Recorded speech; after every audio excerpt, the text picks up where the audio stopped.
Jadi saya ada membaca buku tipis judulnya Al-Munqidh Minad Dhalal, penyelamat dari kesesatan, ditulis oleh Imam Abu Hamid Al-Ghazali, meninggal tahun 505 Hijrah bertepatan dengan 1111 Masehi. Jadi Al-Ghazali ini dulu sampai pada puncak popularitas.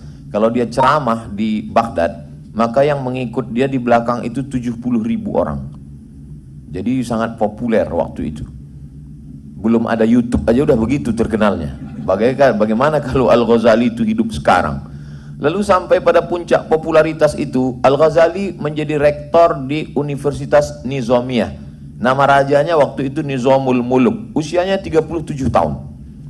Jadi pada puncak karir, pada puncak di tengah masyarakat dia populer, di tengah kampus dia sampai pada puncaknya, dia punya penyakit galau, syak. Sampai akhirnya dia melihat untuk apa semua ini?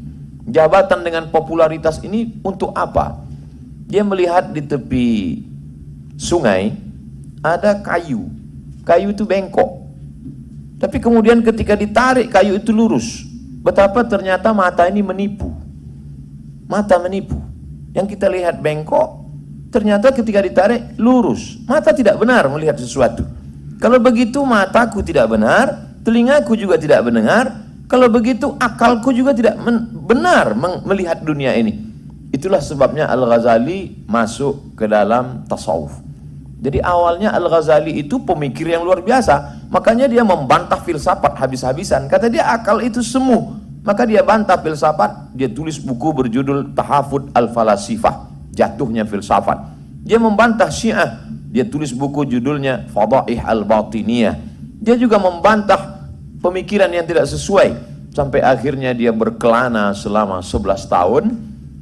Lalu kemudian dia menemukan apa yang dia sebut dengan ma'rifah. Ma'rifah adalah pengetahuan dari Allah Subhanahu wa taala setelah habisnya wahyu, yaitu dengan cara ilham, dan ilham itu diperoleh dengan riyadhah, menahan makan, menahan minum, menahan hawa nafsu. Akhirnya dia sampai pada puncak pengetahuan yang sempurna itu ketika dia ditanya orang, apa ma'rifah itu wahai Ghazali? Ghazali menjawab, nurun yaqdhifullahu fi qalbi abdih, cahaya yang ditembakkan ke dalam hati seorang hamba. Jadi ketika kita lawan keinginan-keinginan ini, maka disitulah Allah akan memberikan suatu pengetahuan yang sempurna.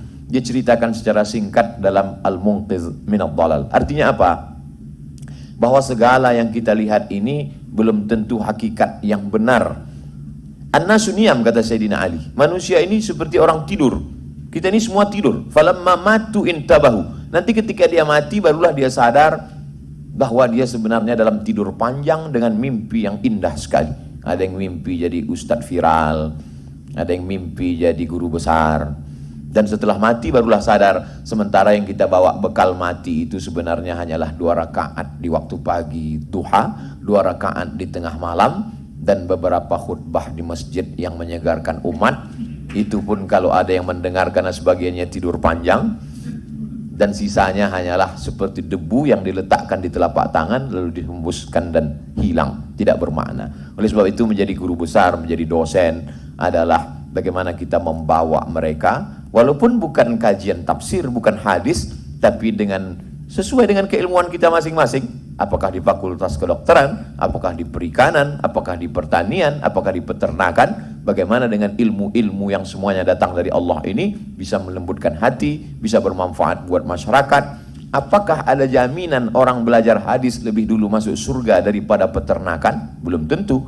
Inna akramakum indallah atqakum. Yang paling mulia di sisi Allah, yang paling takut kepada Allah. Yang paling mengerikan itu adalah ada orang yang kelihatannya mencari dunia, tapi sebenarnya dia cari akhirat. Tapi yang paling menakutkan daripada itu, ada yang kelihatannya mencari akhirat, tapi sebenarnya dia mencari dunia. Mereka kelihatannya mencari dunia. Yang mereka ajarkanlah ilmu medis, yang mereka ajarkan ilmu kedokteran, yang mereka ajarkan ilmu farmasi. Tapi di balik itu sebenarnya mereka sedang mencari akhirat.